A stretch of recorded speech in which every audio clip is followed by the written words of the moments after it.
আজ জনতার দরবারে মুখ্যমন্ত্রী। সল্টলেকে বিজেপি অফিসে জনতার দরবার, জনতার অভাব অভিযোগ শুনে সমাধান। মুখ্যমন্ত্রীর দরবারে রাজ্যের বিভিন্ন প্রান্তের বাসিন্দা। জনতার দরবারে মুখ্যমন্ত্রী, জনতার অভাব অভিযোগ শুনে সমাধান।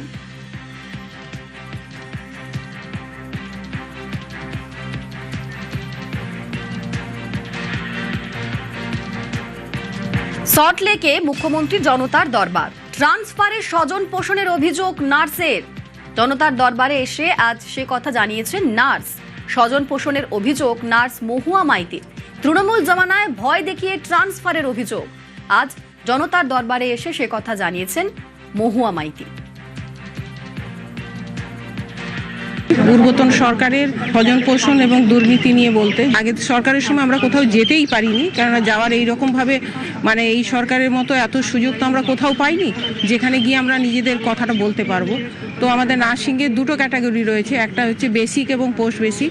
তো পোস্ট বেসিক নার্সিংকে ভীষণ নেগলেক্ট করা হয়, যেমন হচ্ছে স্বাস্থ্য ভবনে শুধুমাত্র রয়েছে বেসিক বিএসসি নার্সিং। কিছু পলিসি বা গাইডলাইন তৈরি করে নার্সিং থেকে প্রপার তৈরি করে আমরা দিয়েছিলাম এই সরকারের কাছে, প্রতিহিংসামূলক আমাকে ট্রান্সফার করে দেওয়া হয়েছে আর কি। সেই জন্যই আজকে সিএম স্যারের দরবারে জানিয়েছিলাম। ওই ট্রান্সফারের ভয় দেখিয়ে তাদেরকে চুপ করিয়ে রাখে, যার জন্য তারা বলার কেউ সুযোগ পায়নি।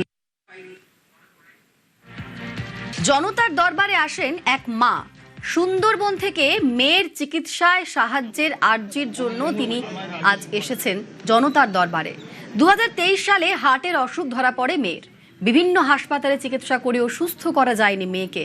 এবার জনতার দরবারে এসেছেন সেই মা, চিকিৎসায় সাহায্যের আর্জি মায়ের।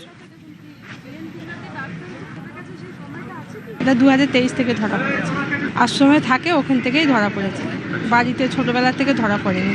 তখন ওখানে ডাক্তাররা হসপিটাল ডাক্তাররা দেখে, তারপর স্কুলের টিচাররা সব দেখে তারপর আমাকে বলে যে এই অবস্থা। পিজিতে নিয়ে যাওয়ার পরে তারপর এটা সব টেস্ট শেষ করলো। সেইখান থেকে ওরা প্রত্যেক দিন প্রত্যেক মাসে, আগে তো 3 মাস পরে পরে ডেট দিত। তারপরে যখন 2024 থেকে তখন প্রত্যেক মাসে একবার করে ডেট দিত।